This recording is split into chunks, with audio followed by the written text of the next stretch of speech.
La ville de Goma, située dans l'est de la République démocratique du Congo, est devenue synonyme de conflits et de souffrances humaines. Pendant des décennies, cette région riche en ressources a été en proie à la violence, à l'instabilité et à un réseau complexe de groupes armés se disputant le pouvoir et le contrôle. Le conflit en cours à Goma est une tragédie qui a coûté d'innombrables vies, déplacé des millions de personnes et laissé un héritage de traumatisme et de désespoir. Cette vidéo explorera les racines historiques du conflit, examinera les principaux acteurs impliqués et analysera les facteurs qui continuent d'alimenter la violence.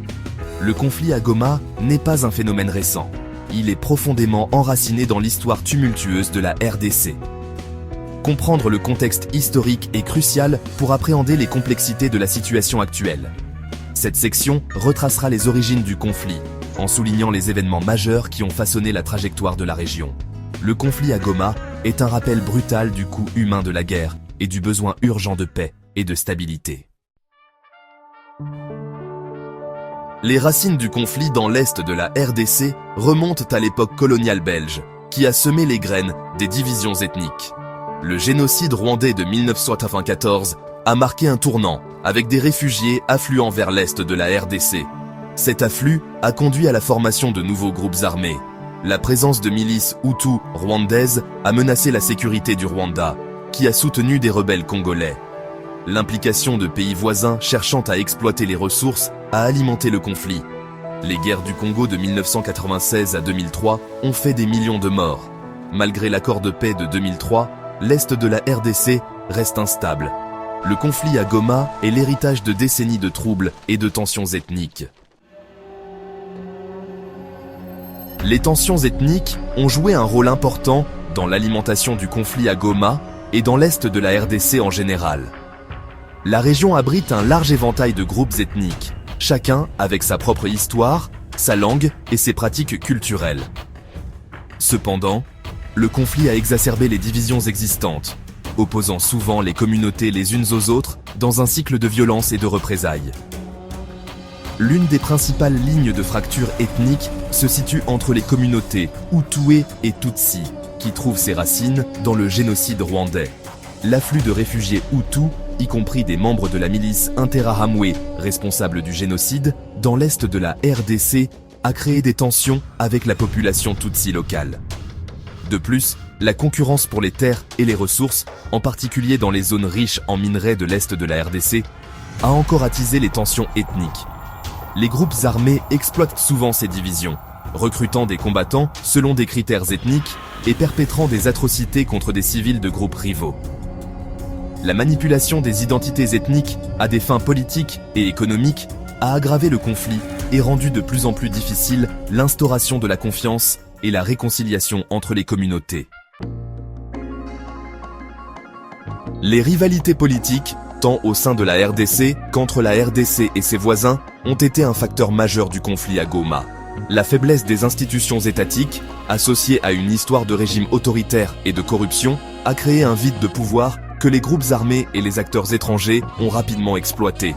Le gouvernement congolais, souvent perçu comme distant et inefficace, a eu du mal à affirmer son autorité dans l'Est, notamment face à des groupes rebelles bien armés et organisés.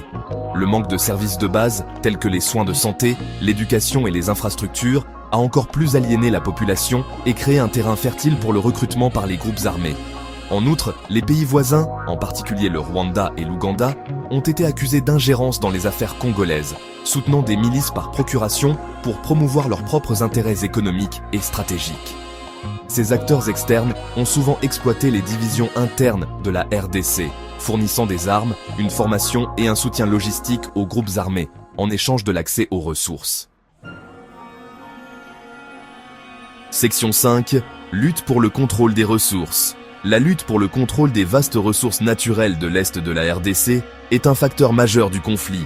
La région est incroyablement riche en minerais, notamment en or, en diamants, en coltan et en cobalt, qui sont des composants essentiels de nombreux appareils électroniques. Cependant, au lieu de profiter au peuple congolais, ces ressources sont devenues une malédiction, alimentant la violence, la corruption et l'instabilité. Les groupes armés, tant locaux qu'étrangers, exploitent les richesses minérales de la région pour financer leurs opérations, acheter des armes et enrichir leurs dirigeants. Ils contrôlent souvent les mines et les routes commerciales, imposant des taxes illégales et utilisant le travail forcé pour extraire les minerais.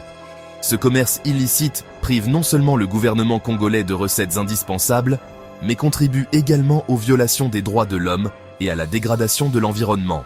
La concurrence pour les ressources a également attiré des sociétés multinationales, qui sont souvent accusées de fermer les yeux sur le conflit et les violations des droits de l'homme associées à l'extraction minière.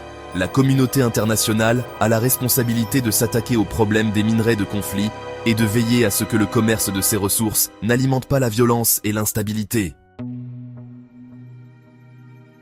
Section 6. Faiblesse institutionnelle. La faiblesse des institutions étatiques en RDC, en particulier dans l'Est, a créé un environnement où les groupes armés peuvent prospérer. Le gouvernement congolais a eu du mal à établir le monopole de l'usage de la force, à fournir des services de base à ses citoyens ou à faire respecter l'état de droit.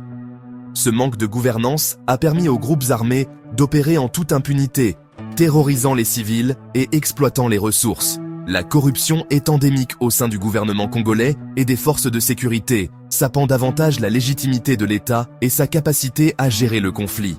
Le détournement de fonds destinés à la sécurité et au développement affaiblit la capacité du gouvernement à subvenir aux besoins de ses citoyens et incite les soldats et les fonctionnaires à adopter des comportements prédateurs. De plus, le système judiciaire est faible et souvent incapable de tenir les auteurs de violences responsables. Ce manque de responsabilité favorise une culture de l'impunité, encourageant de nouvelles exactions et entravant les efforts de réconciliation.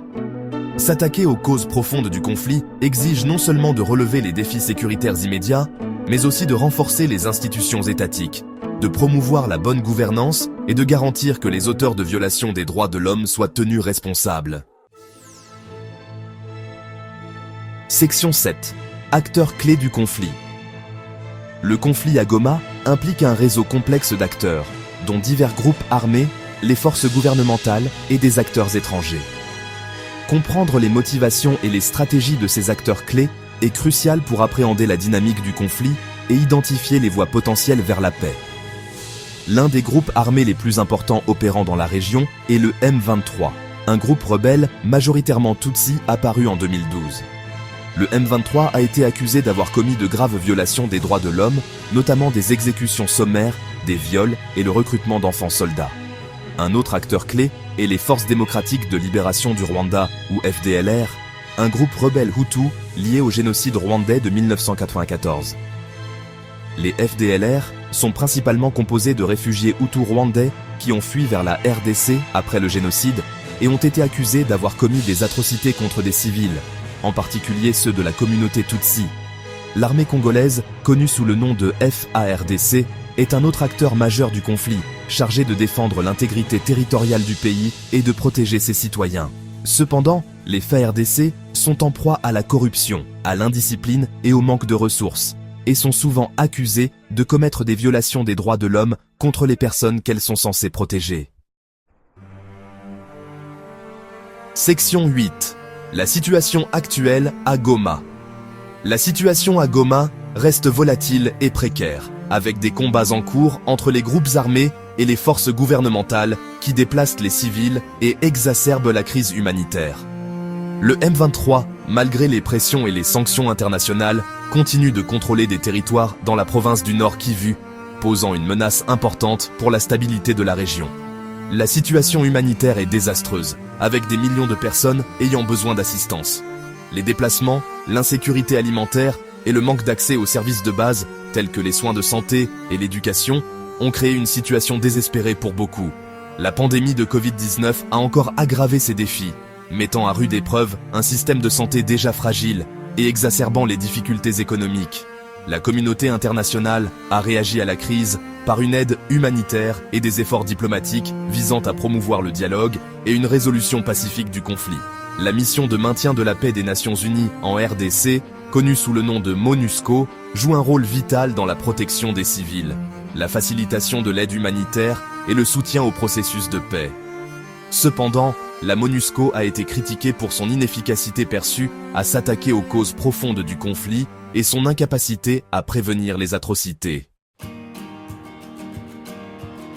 Section 9. Conclusion. Le besoin de paix et de stabilité.